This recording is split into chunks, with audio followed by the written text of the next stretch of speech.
Okay, so before we get started, there's something I have to warn you guys about. So I've noticed there's been a clicking in the videos lately. You might be able to hear it now. There is a wire in my microphone that's going out, so as the cord moves, as I move around since I wear a headset, it's going to move the wire and that's going to cause that clicking. Now, I'm going to try to hold it down, but the thing is, as I move around, because usually I record these for like an hour at a time, and since I move, it may click now and then, but we're going to do an experiment and see if I can actually stop that somewhat in this one. But anyway, with that out of the way, a dreary downpour starts off the Monday. Although it doesn't last for more than an hour, the dark clouds lift just after the sun peaks over the horizon. Brief as it is, the rain has significantly dampened the park's usual cheery vibe. Mornings like this often mark the start of another bad week. An arrest gone wrong, another investigation leading to a dead end, or some truly fucked up shit being called in. Like that one time I was dispatched to a scene where a guy gouged his own eyeball out and almost ate it. Was a few chews away from swallowing it, in fact. Lost my dinner that day. Fun times. Of course, I doubt anything can top getting cursed by a damn chain letter of all things. This is the sort of stupid thing people pass along as a prank through emails and text messages, for fuck's sake. A ghost chasing after you just puts icing on that cake. So far, all we've done is run, snoop about, read stuff, and run again. It frustrates me to no end how I'm still no closer to an answer. Even my car reflects the state my mind is in. Photocopies of documents litter every available surface, scattered all over the place, spilling from the passenger side into the back seat, making an entire mess of what little space there is. Not that I'm any better. My last shower was 24 hours ago. I haven't slept at all, and my last meal was a slice of cold pizza I bought from a convenience store the night I broke into BRC. The way I am now, I'll definitely get a scolding. If Becca were here, she'd give me an earful and tell me to take care of myself better. Say that I'm killing myself on the job. Isabella would... Well, she would complain about how dark the bags under my eyes were getting and about how I reek and need to shower pronto. I can rest easy when this is all over. Or when I'm dead. It's not that I can't feel the pang of hunger. With a woman chasing after you, it's difficult not to feel anything other than horror. The rush of adrenaline coursing through my veins in my desperation to survive. In fact, I can still sense the ghost of her touch from last night.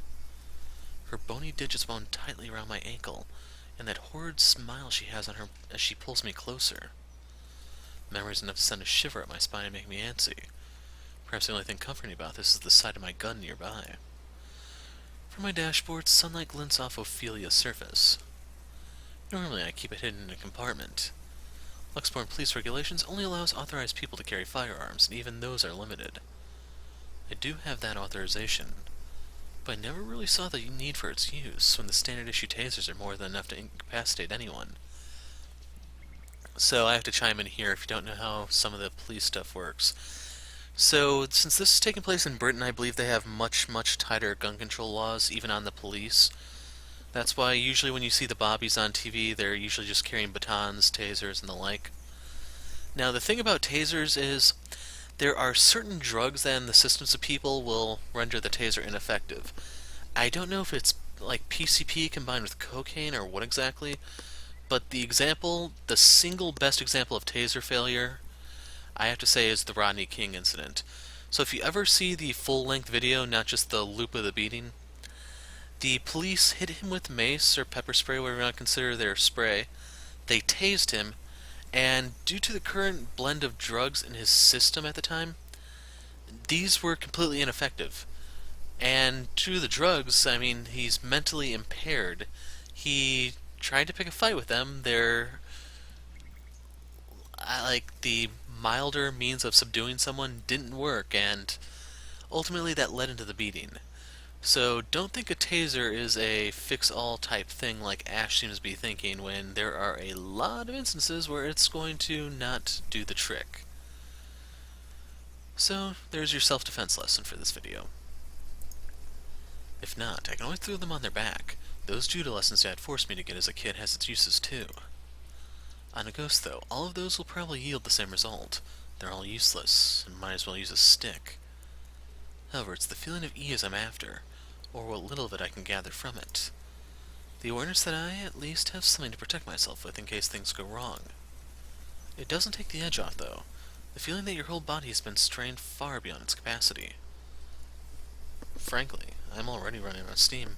The only thing pushing me right now is some stubborn will to live, to survive this. Not for me, but for the sake of the people I lost. So someone will remember. A stretch is still in order, though. I've been sitting here since last night. Soon I step out from my car, closing it behind me with a thud as I take in my surroundings. The rain did wonders. The morning air feels crisper and cooler than it has ever been in days. For once, the weather seems to be taking a turn from the normal. Luxmore normal. In the distance, beyond the buildings lying the horizon, dark clouds are blowing in. A storm might be due this evening, give or take. A shame for the people looking forward to Halloween tonight. I'm just not sure whether this is something I can look forward to as well. Still, I bask in the change it brings. Inhale, exhale, breathing in, taking in the peace as if it'll be my last. But as with all good things, the quiet shortly comes to an end. My phone buzzes, halting my movements. I placed the damn thing on silent last night, but it does nothing to keep it quiet as it vibrates from my pocket. I don't even know if I want to answer it right now. It has brought me nothing but bad news after another. Thinking back about it only makes me want to chuck it into the closest trash bin I can find. Not that it'll help things, of course. Another exhale slips past my lips before I pull it out, quickly swiping over the screen without checking the caller ID. I don't even bother masking the weary lilt in my tone when I answer, if only to get this over with. After all, there's no one left. No one remains to worry or fret over how awful I might sound right now. Zach's been put in jail for a crime he likely didn't commit.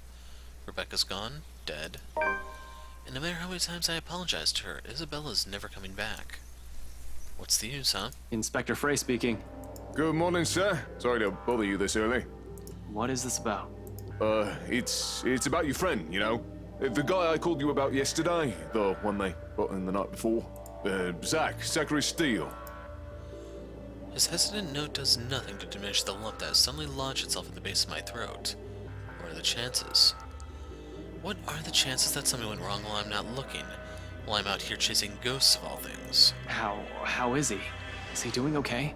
We actually have a problem, Detective Inspector. Hasty assumptions aren't the usual fare in my book. That shouldn't change right now. The precinct is secure. It's supposed to be. They have guards manning the station 24/7. If anything happens, all Zach has to do is shout and someone will be there for him. Even if it's a phantom going after him, he should be safe there. He should have been. Yet none of those reassurances will allay my suspicions, and whatever little thread of hope I'm hanging on to frays slowly as each second of silence passes by.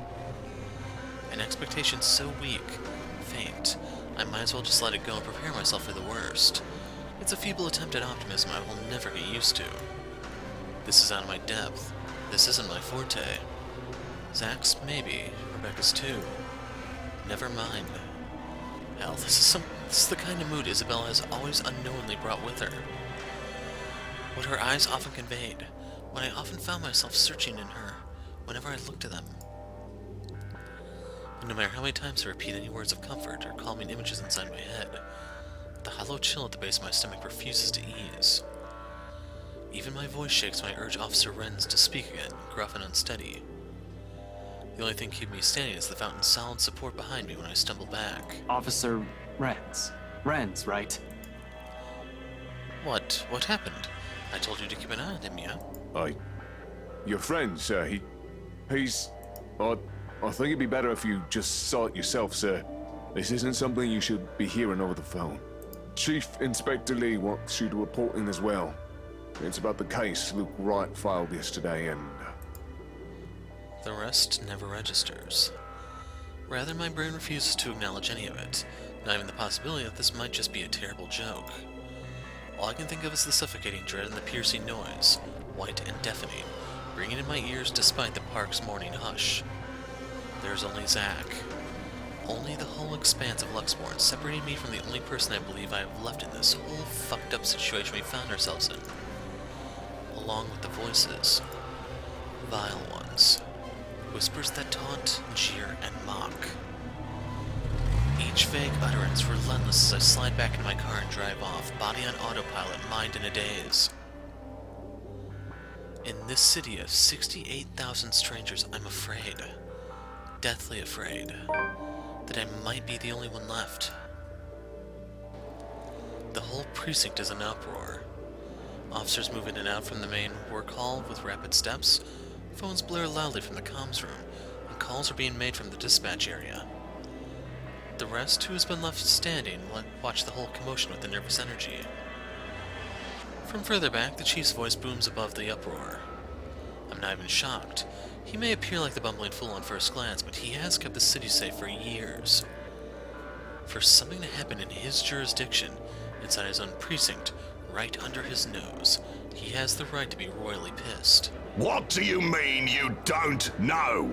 Don't give me that shite, Sergeant! How can one person, slip past you? You can't even keep an eye on one man! His statement gives me a pause. Am I wrong? Did Zack escape somehow? I'm not condoning it, neither do I believe Zack's capable of doing, let alone thinking of it. But if it's what happened, I'll be equally as cross as the chief. This won't help his case. This will only complicate things with Wright and put both of us in a tight spot. I won't be able to help him once red tape prevents me from doing so. Yet a hint of relief still washes over me as I walk closer to my boss, mentally preparing myself for whatever reprimand he's about to dish out. What's happening, Chief?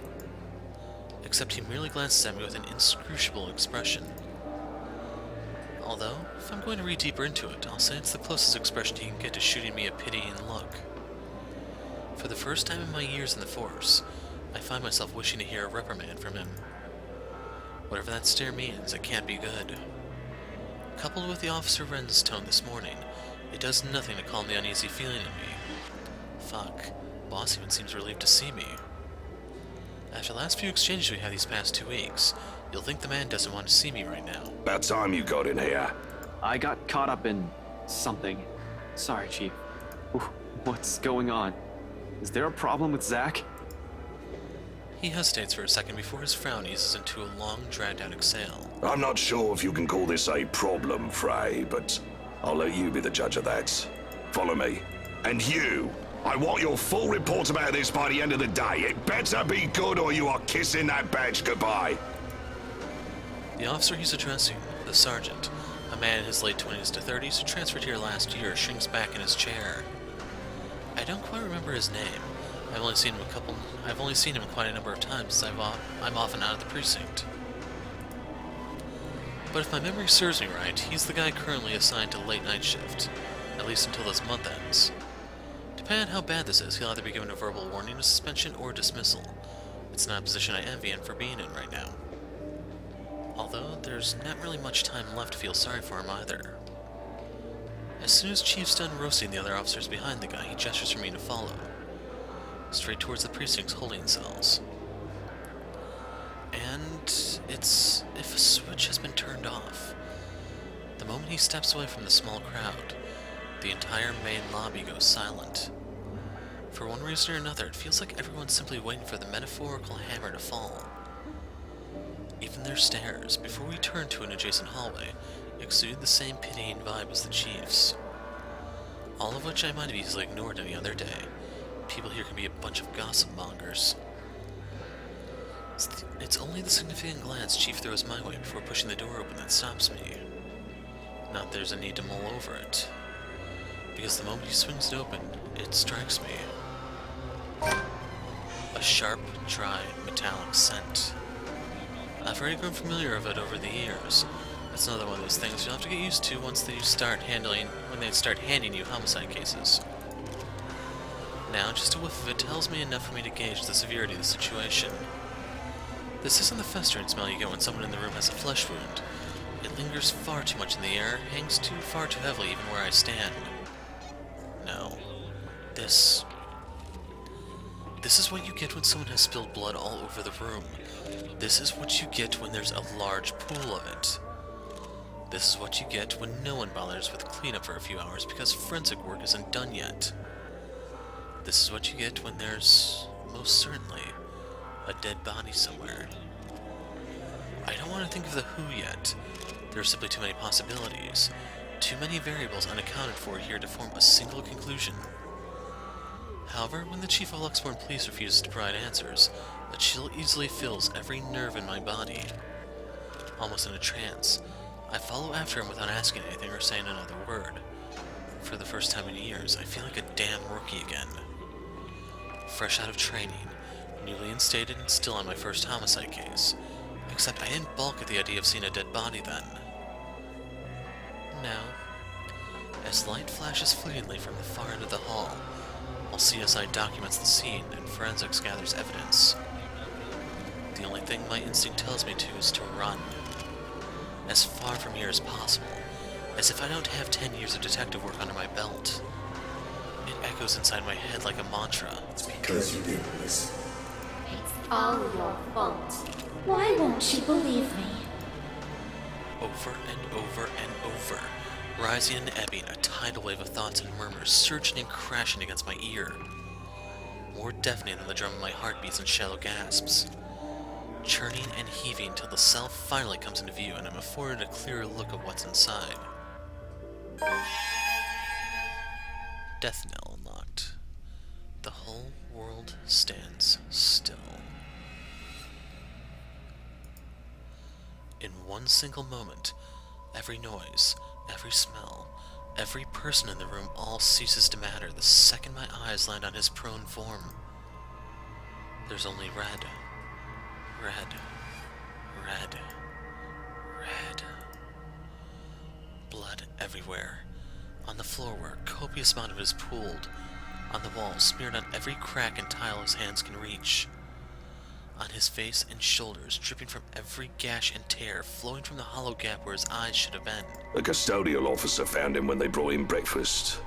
It was too late. He was already dead by that time. Some 3 to 4 hours, according to the blokes from forensics. There had to have been a struggle, based on the smear pattern left on the bars and floor, but only so much as the small cell will allow him. I can already imagine how it went down. He was likely left with no other choice, cornered like an animal at the mercy of his killer. In this cell there would have been no escape. The only thing he would have been able to do is shout for help. Perhaps the same plea written on the floor closest to him. The same one left written on the pavement close to Rebecca's remains. Like the one I've seen in Isabella's room that night. Help me. Help me. Help me. Help that he didn't even get. And it calls for a whole lot of questions. Not the hows. Logic has already flown out the window from the start. She has the means to get to us. Get to all of us, bars and walls notwithstanding. That's the whys, though. No one heard him? Not even one from the guys on duty last night? Because Zach's not an idiot. He would have asked for help. He would have yelled. Oh, one of them did, but thought nothing of it. Then why didn't they do anything? He's just a room away! They must have assumed your friend's just asking for attention. Henry wasn't clear on the details when I questioned him about it. You've been serving in this precinct for more than a decade, though. You should be aware by now how rowdy the folks we detain here can become. But that's not the only problem we have here. Someone got in and out of this place without anyone noticing. Even the surveillance footage is a bust. Tech's going over it now, but I don't think we'll get anything from it. The media will have a field day when they learn of this, Frey. Keep it mum for now. I'll let you know because he's your... well, you deserve to know. The poor bloke's your friend, after all. I just don't want the commissioner hearing of this before I can tell him anything. Or at least, until we've figured out how the butcher got in. You think this is an inside job? What else can it be? It's either that or we have a damn good criminal mastermind walking this city. Really, I want to say something. I want to tell him that this isn't what he's thinking. That all this time the Anselm Butcher never existed. This is a curse the people of the city have been laughing up for centuries. The way things are going, we'll simply find ourselves at a dead end. Chances are they'll just have to find an innocent chap to blame for everything, like what Wright did to Zach. A scapegoat for things they can't explain. But how am I supposed to tell anyone, let alone get them to believe my words? I'll sound like an idiot. they'll likely brush me off the same way I've done with Isabella's warnings. In the end, clenching my fists at my sides and gritting my teeth is all I am able to do. Zach's lifeless face stares back at me, and accusations in them sharp and searing. An expression that etches itself deep within my mind once the first officer wedges us both out of the room. Another ghastly image I will never be able to forget. Just like Rebecca's bleeding corpse on the pavement. Just like Isabella's mangled body in her room. Another memory I will probably haunt... Hold on. Another memory that will probably haunt me until my last dying breath. Another regret.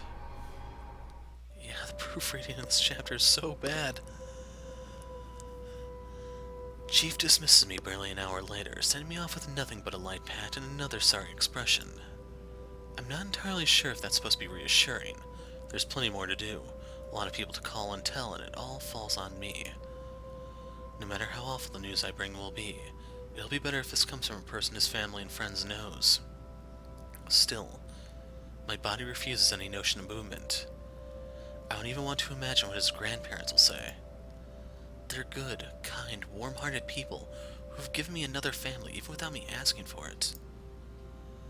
They welcomed me, invited me every time, easily reminding me of what having a whole home feels like. I thought I'd already forgotten it. Zach's older sister will definitely show up in my apartment, though, ring my doorbell and punch me as soon as I open the door, just like last time. She's right.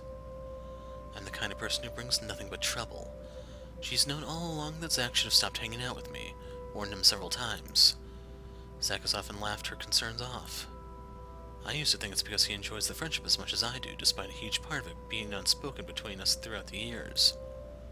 Now he's dead. Another one. Another person brutally taken from me. I thought I had more time. I thought he'd be safe. The shock and the grief that I felt yesterday is nothing to what I'm feeling now. Because the people I care about the most are all gone. And I couldn't do a damn thing to save any of them. I acted too late. And the deafening silence in my car. The only thing I'm able to do is close my eyes, rest my forehead against the cold surface of the steering wheel, and scream. Scream until my throat bleeds raw. A bitter pill unlocked. Scream until my lungs burn. Scream until all that remains are the guilt and the tears. The sun hangs lower when I stumble back into consciousness. With late afternoon lights slanting through the windows of my car, and painting the city outside with a vibrant shade of oranges and reds, it's almost as if no misfortune has befallen on us. On me. But they're gone. All of them. Out here alone in broad daylight, the idea feels too palpable, too real. It's a painful truth I have to wake up to now. Every day from now on, if I ever survive her curse by some awful stroke of luck. Hell, I can almost see her at the corner of my eyes, leering at me with that cruel smile of hers. I can just hear her mocking me in my head. Laughing. Why didn't she go after me first? I saw the letter before Rebecca and Zach did. Why can't she just kill me after she's finished the others, so we can be done with this? Why? Why are you doing this? Do you even know what you're doing? How many people you've hurt? Do you even understand? Do you even realize what you've done? But it's inane to ask questions of it. It's not even human. It doesn't understand pain. It doesn't feel guilt. It's irrational to even expect an explanation from her. Just like how irrational it is for me to reach for my gun and decide to keep pushing at this. Light glints briefly on its surface as if in agreement before I holster it. Because no matter how bleak and hopeless everything appears now, the people I've lost, they won't want me sitting here. I've got to do something, if not for my sake, then for theirs. For their memory. I'm getting nowhere dallying like this. I have to move. I still have one more lead I can look into. The mansion, including the people currently residing there. The Wrights. I know for a fact that Hannah Wright's dead is... I know for a fact that Hannah Wright's death isn't Zach's doing. She also fell victim and died to the curse. It doesn't fall outside the realm of possibility that Luke Wright's under it too. I might not have much time left if so. Damn it, I've been so biased, not even thinking the bastard might also be a victim. But during the open house with Isabella, they might have seen the letter and... Fuck. Stupid, stupid, stupid. Some fucking detective I am. That's likely the moment when Cooper saw it, if not earlier. If the logic holds, I need to hurry there right away. And if there are answers anywhere, it would be there. It should be there. Where all of this fucking mess started. It's not only my life on the line here. There's someone else. What happened to my friends, I won't wish on anyone, no matter how much I loathe them. Tonight, by whatever means necessary, I have to get in there, find a way to break this damn curse. But I won't be able to do that without the letter with me. The wind is already picked up when I exit my car and return to the precinct. Somewhere the faint sound of thunder booms, filtering even through the concrete walls of my workplace. Though sparsely manned around this hour, the on-duty officer's lively chatter easily fills the room. Some coax me into joining them when I pass by, but all has been turned down in favor of rushing straight to the evidence area. Normally, taking evidence out is a tedious process. However, being one of the people in charge of investigating Isabella's murder smoothens the process. And after spouting a legit-sounding reason, the custodian is handing me the letter 5 minutes later. Snitching letters unlocked. So, before I continue, I'm actually examining the letter. So, I'm moving around right now, so there may be clicking. Now, if you remember at the one of Marianne's endings, I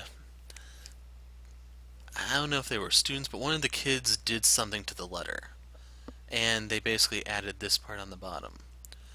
And the reason why I say this is, if you look at the E in send, people, and else, they're not really matching up to any of these, which implies that it was written by someone else. The other letter we can look at are the P's and help. If you notice, for all of these, they're curved lines, but the P's and people are straight. We have the help, the L in help, which slants from top left to bottom right, but if you look in else, it goes from top right to bottom left. For people, it's a straight vertical line. So, that's my basis for saying this was added in by those kids to get people to pass around the cursed letter, and actually passing it around as this curse is, as they added, will not do anything to remedy the curse. So, in case you were wondering my theory, there you have it. I'll probably get in trouble for this if they find out I lied, but everything has already gone foobar. Getting in trouble at work is the least of my worries. Worst case, I'll be dead and they'll have no one to dismiss. In case I survive, I'll think about that later when this whole ordeal with the dumb curse is over. I mean, look at this thing. I won't take it seriously if it isn't for all the fucked up shit that's been happening. This is the sort of stupid people pass along as a prank. Through emails, text messages, for fuck's sake. Do people seriously make copies of this and pass them around to try and save themselves from a possible curse? That's the inane logic that could be garnered from the fact that there are multiple victims. Was Isabella not saved because she'd simply shown us this letter instead of saying 5 different ones? What sort of selfish person would even endanger 5 other people just to save their own skin?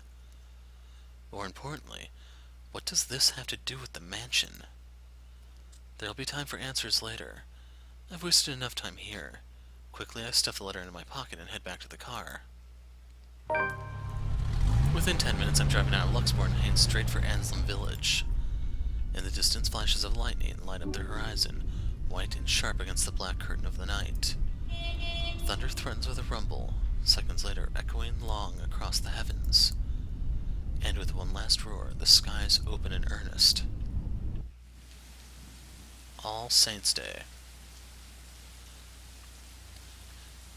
The rain falls in fast, steady sheets, creating shallow puddles on the dirt path, drenching everything the eyes can reach.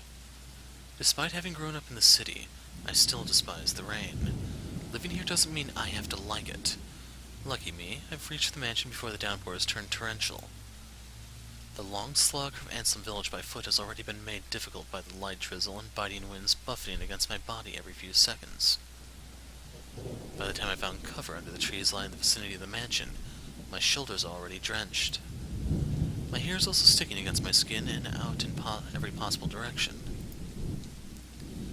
Thankfully, the letter, taser, and gun I brought with me remain relatively dry. That's the most important thing. However, those are the least of my problems at the moment. Sometime after the housewarming party, Scumbag, right, has suddenly grown a brain and tightened the security around the mansion. Likely because of what Zack did. A guard is now stationed in every possible point of entry. The main entryway, the back door leading to the kitchens. Hell, it's almost a miracle no one has spotted me once I entered the property, although that's probably because I've kept close to the forest. Well, I can always create a clever way in for myself under this deluge. It'll be difficult to do so without making much noise or leaving tracks. I don't really have the luxury either, do I? Considering how off this place feels since I've stepped in the property and the mansion came into view. Every light is off.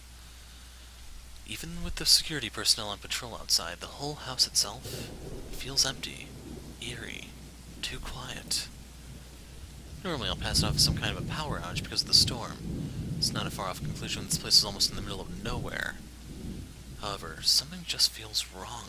Something happened here. Or about to. It's the sole reason why I haven't done anything yet. Simply observing, watching, listening for anything. I might be pressed for time, but I'm not a careless idiot. Although I need a way in, desperately so, moving without thinking will not only endanger me. With so many unknown variables in what we're dealing with, I also have to act on the assumption that someone is always in danger, especially in this place. I can't act impetuously. As much as I hate Wright, I'm not about to cause his death because of one thoughtless action. If there's a place he deserves to be at, it's in a prison, not a morgue. So when a hoarse, painful sob suddenly rings out above the loud pitter-patter of rain, only then do I stir. A woman. Perhaps a servant. It's coming from the forest. Just right up ahead, in fact. Not too far from the house. Regardless, I give the place a quick, wary glance before following the noise. Carefully, keeping to the shadows, one cautious step after another. Louder and louder it goes as I near, until it abruptly turns into a loud, desperate anguish cry. I break into a run. One nervous hand ready on the gun holstered to my hip, and the other raised for balance as I scurry across the dense understory. Dead leaves crunch under my shoes, but I pay it no mind. There's only the voice, the woman, and nothing. Abruptly, it all stops, and I'm met with a sudden hush. Blank. Empty. Almost deafening in its stillness, even with my labored breathing and pounding heartbeats against my ears. Behind me, another branch breaks, and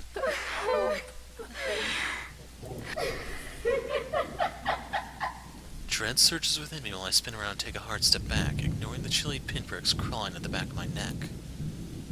But before I can even meet her eyes, the world unexpectedly pitches sideways, tilting, and tilting the ground beneath me finally crumbles. My hand fights for purchase, only to meet air. By then it's too late. My foot slips further and the rest of my body follows. Dark spots blur the edges of my vision. Black tendrils twist and coil around my limbs. Soft footfalls echo from the far distance, scurrying, scampering, moving in an odd rhythm with the sharp, piercing notes for laughter. But more than that are the voices, lacing venom inside every crevice in my head. Murmurs that jeer, scoff, and deride. Over. It's because you didn't listen. And over. It's all your fault. And over again. Why won't you believe me? A reminder of what I failed to do and of who I failed. What I'm trying to desperately fix. A scream threatens to burst, but my throat closes off. Ever so slowly, a chill seeps into every nerve in my body, washing away every sensation in me apart from one. There is only fear. Once again, her laughter echoes, a sound both bitter and unforgiving.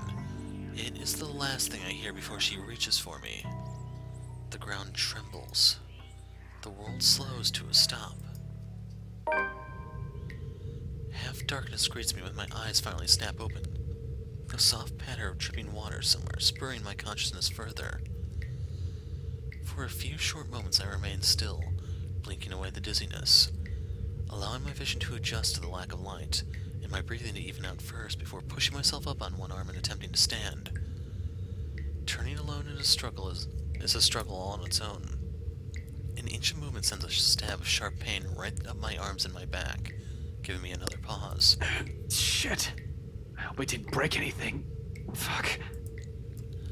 There doesn't seem to be any injury or major fracture, although the whole of my back does feel sore and raw. Probably from when I've skidded down prior to landing myself here. A comforting thought. The second attempt comes easier later, though no less painful. And by the time I'm back on my feet, the exertion has left me gasping in short, shallow breaths and leaning hardly on the wall next to me. Behind me, a light draft blows in from where I've fallen in. Coming in short, sharp bursts into what's apparently an underground tunnel, brings in the fresh, earthy smell of rain from the topside. Regardless, it fails to mask the old, musty scent of the place. A mixture of mold, mildew, dust, grease, and something distinctly foul. Like death. More worrisome than the putrid, festering smell, however, are the cells that line both sides of the tunnel. Under the dim light, I can barely make out what's inside on some of them, but I already have a few ideas, all of which I refuse to delve into at the moment. Knowing how long this mansion has stood, somehow, no matter how unexpected finding the existence of this place is, it isn't too surprising. I wonder if Scumbag knows about this. Probably not, unless he's also the kind of person who takes joy in inflicting this kind of suffering on others. I don't really think so. He's rotten to the core, but not that rotten. He'll probably balk at this, move out at the first opportunity, and have it demolished. The very idea of what has occurred in this place years ago makes me reel as well. I've known long ago places like this tend to hold secrets.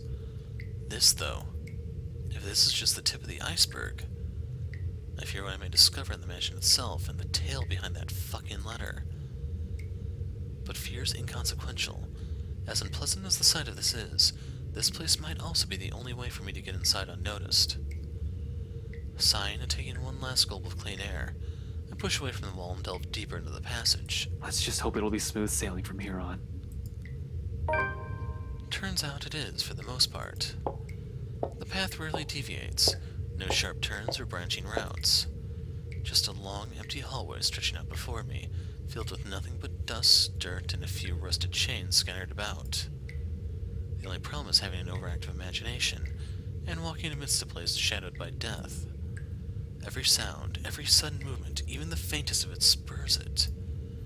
At times there are scampering small noises that abruptly rise above my footfalls, rebounding off the hollow walls and echoing inaudibly across the whole span of the tunnel, before fading away just as swiftly as it rang. It's probably just some animal. A rat, maybe. I hope. I pause, nevertheless, strain my ears for more of it, while I gradually move my hand to my side, slow and steady until the tips of my fingers brush off the gun's handle. Although cold against my skin, it's the closest thing I have to comfort at the moment. For a long minute I wait, holding my breath, watching every form, edge, and shadow at the corners of my vision for any movement. After a heartbeat and nothing, I allow the tension to ease out of me in the form of a long, slow exhale that reverberates around the whole place. Things continue like this as I traverse the whole passage, pausing, listening, moving on, repeat, eventually losing track of time while I go deeper into the tunnel.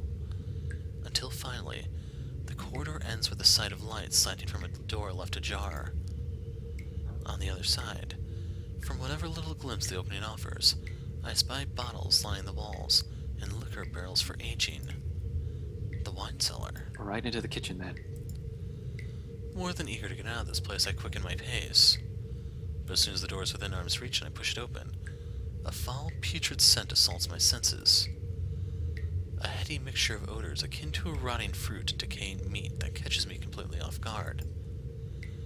Surprised, I stumble back gagging, having accidentally breathed a lungful of it, only for my foot to end up disturbing the edge of a nearby puddle I failed to notice earlier. It then splashes a liquid right across the hem of my pants, and I fight the urge to grimace as a raw, metallic smell rises up in the air. A smell I'm already more than familiar with, thank you very much. That doesn't mean I have to like it. Sighing, I take a brief moment to brace myself before crossing the threshold, already expecting the worst. The trail of dark liquid leads me to it. Its form is slumped against a wine vat not too far from the door. The rank lingers heavier here, stronger. Putrefaction has just started, but in a place like this you can't really tell the time of death from that alone. The humidity and temperature in this room has likely delayed the process. An estimate. This person has died sometime around 3 to 5 days ago, which places the timeline around the time that people are just moving in and also the housewarming party. A servant, then? No. Someone with the same social status as the Wrights. Whoever it is has also read the letter, based on the writings around the body, someone who was also present during the open house and the party. So a guest. Wordlessly, I draw closer, muttering a quiet prayer under my breath for the departed. The least I can do now is figure out who it is and try to find his or her family once I'm done here. Let them know what has become of their kin. Even through the layers of clothes, its shoulder feels cold to the touch. Somehow, despite not being new to this, it still sends a nauseating chill in my stomach. Maybe it's because this time I know exactly why this person died. Another person too late to save from this curse.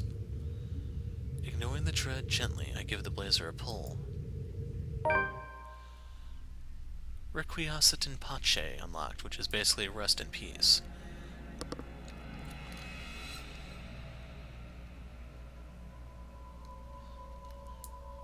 Unexpectedly, her head lolls back, twisted, contorted, severed. It dangles. Fuck, it dangles. From one side to the other before setting at an odd angle. The next thing I know, I'm staring at the hollow base of her neck with only a thin layer of skin keeping the severed head to her body. But more than the gruesome sight or the sickening feeling that has lurched up to my throat is recognition. I know this woman. It's not just any woman I've randomly seen on the streets. She's the same one I met at G's 5 days ago, smash-drunk and babbling her frustrations about her employers. Marianne McCullough, famous interior designer extraordinaire. Not so extraordinary now, with her throat sliced viciously in half and her whole body drenched in her own blood. Once the surprise subsides, I muster the courage to properly lie her down, closing her eyes and covering her face with my handkerchief. It's perhaps the kindest gesture I can offer her right now, pressed for time as I am. But to see another suffer this kind of death. In the end, the only thing I'm able to do is avert my gaze and continue with my plans. Surreal. This is all nothing but a surreal nightmare. But after everything, should this even surprise me? Ghosts, curses, hidden passages? I can't even bring myself to vocally question anything anymore, in spite of a number of them already swimming inside my head. As a kid, I used to crave for this kind of adventure. The stuff of mystery and detective novels, daring chases, interesting cases to solve, suspects put behind bars, justice to serve. I was blinded, I admit. Now I simply want this to be over. You really believe it'll be that easy, don't you? I pause mid-step confused. Rarely I look around, searching wildly for the source. A long minute passes.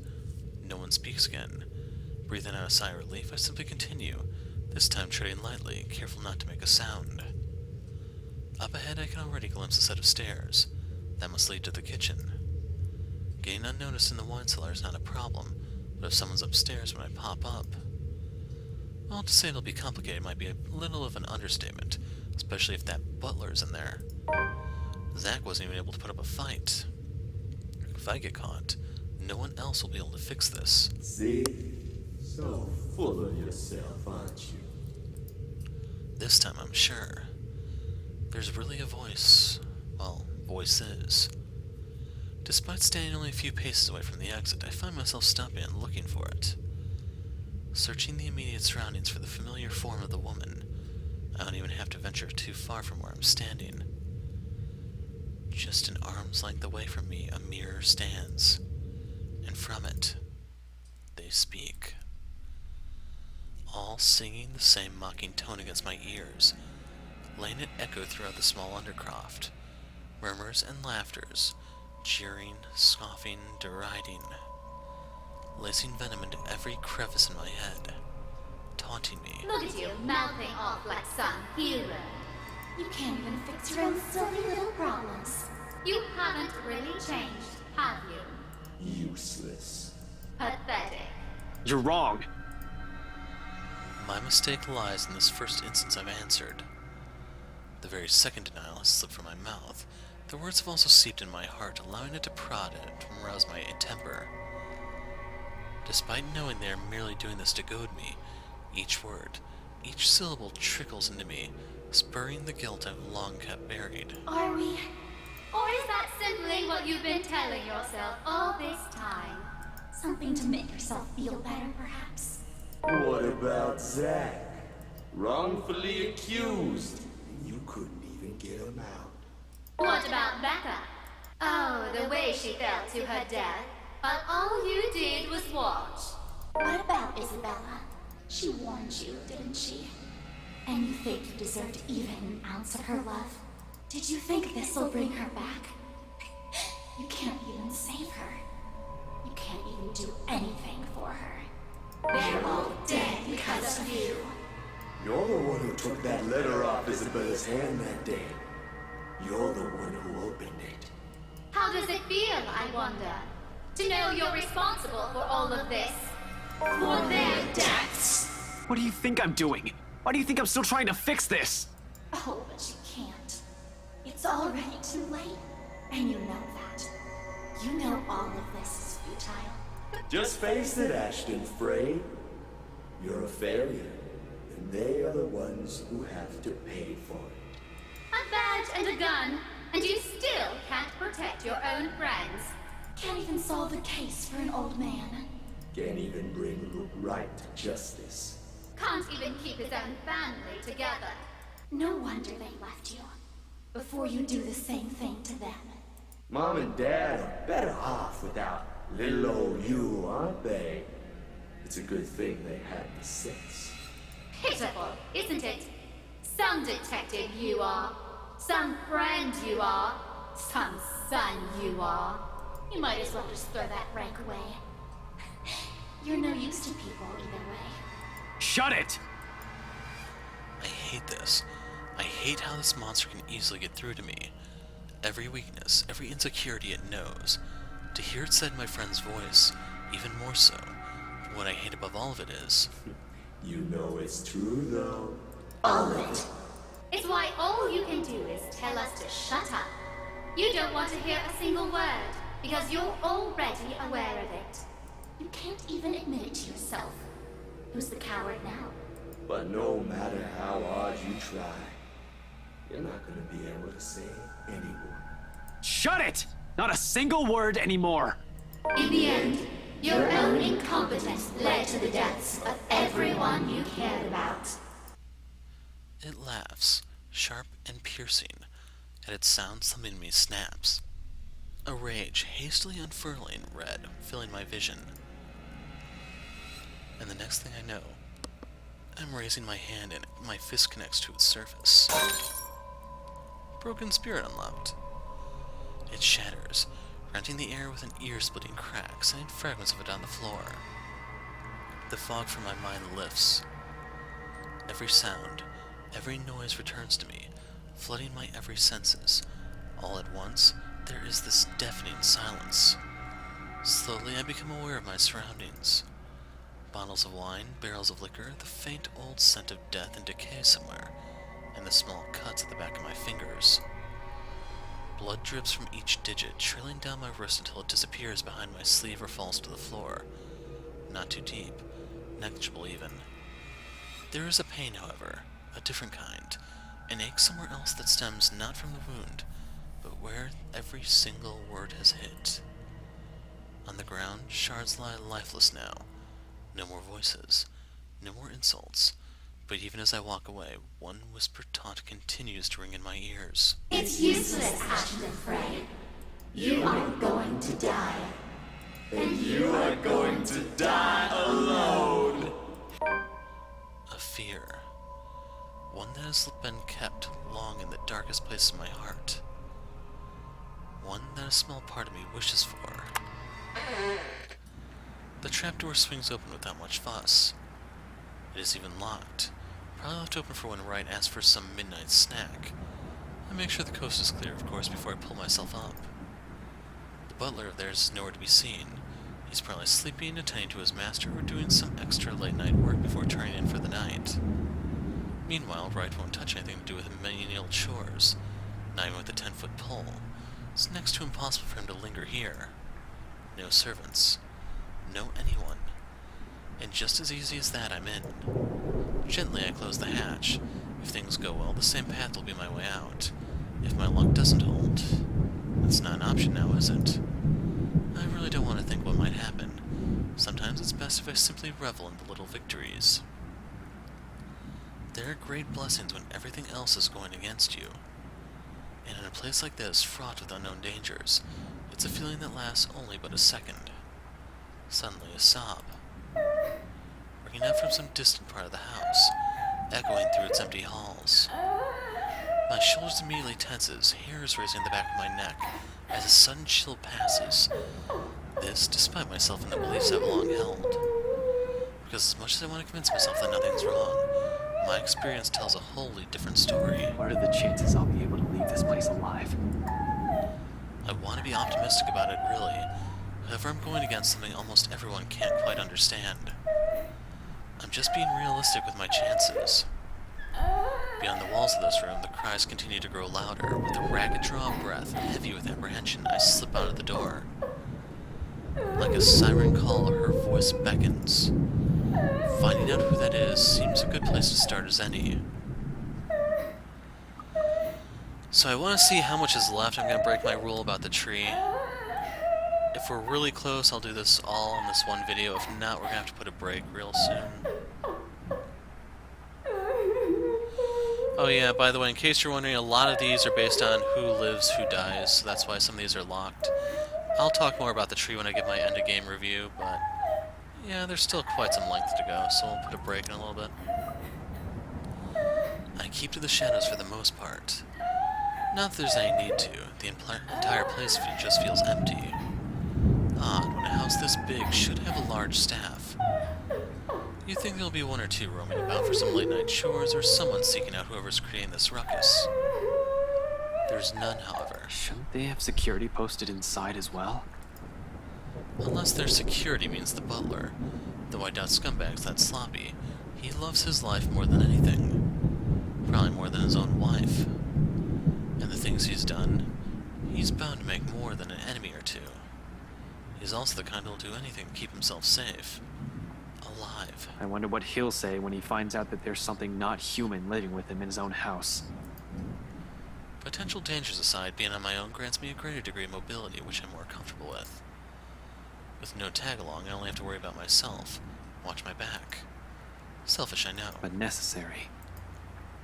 In the same manner this whole plan is, no matter how idiotic going into this is. Besides, I don't really need a guide when the house's layout is fairly simple. Almost mirrored with only a few modifications in the rooms. Although I've only been here once, I think I already have a good grasp of this place's in and outs. As long as you can tell which is east and west, it shouldn't be hard to find my way around. After the dining room, the main foyer should be the next thing that greets me. Where the woman's cries are leading me. Honestly, after what happened outside, I'm not even sure I should be trusting what I'm hearing. But with the whole house somehow seemingly devoid of any of its inhabitants, I'm inclined to look into this. More than surviving this curse, a huge part of this is my training speaking. I just hope this isn't a crime scene I'm walking into. But nothing's ever that simple, isn't it? Not when you're dealing with the supernatural. Nope. Because as soon as my feet cross to the next room, something shifts. In a flash, nearly without fanfare. It happens in the blink of an eye, I almost miss it. One moment there's red, in the next, I'm standing alone in the foyer. For a brief instant I pause, glancing wildly around the place, blinking twice as if my movements will spur the vision back. Yet, nothing. No blood dripping on the walls, none trailing down the stairs or pooled on the floor, no eyes watching my every movement. Only the same cries gradually growing in intensity the longer I dally, along with a voice. Desperate. Where are you, Mother? Pleading. Mother, please. I don't want to be alone. Coming from the same direction I've heard the cries from. Upstairs. The place is not entirely empty then. A better question now is who? Definitely not Scumbag or the butler. I've yet to see hide nor hair of them, and not knowing their whereabouts puts me on the edge. Especially when they've yet to be warned about the curse and its horrors. It's most certainly not the wife either. Nevertheless, it pushes me to move. Taking almost 2 steps at a time, despite the sickening feeling that something's lurking behind every great shadow, every small corner I pass. As if the house has several eyes watching my every movement. As if something alive dwells behind the walls itself.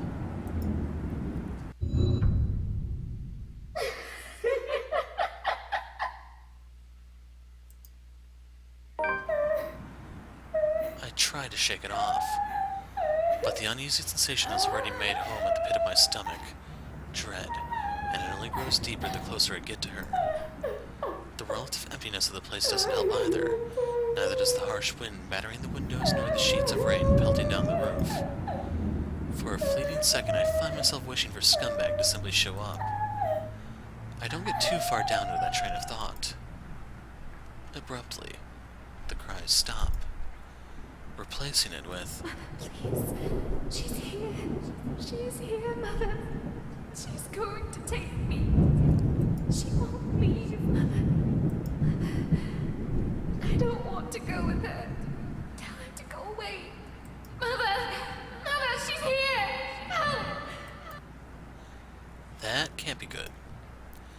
Adrenaline overcomes me in a rush. In 2 heartbeats. My feet's already moving, before any sense can catch up or doubts creep up to me. My hands ready at the holster as I hastily set off for the far side of the hall.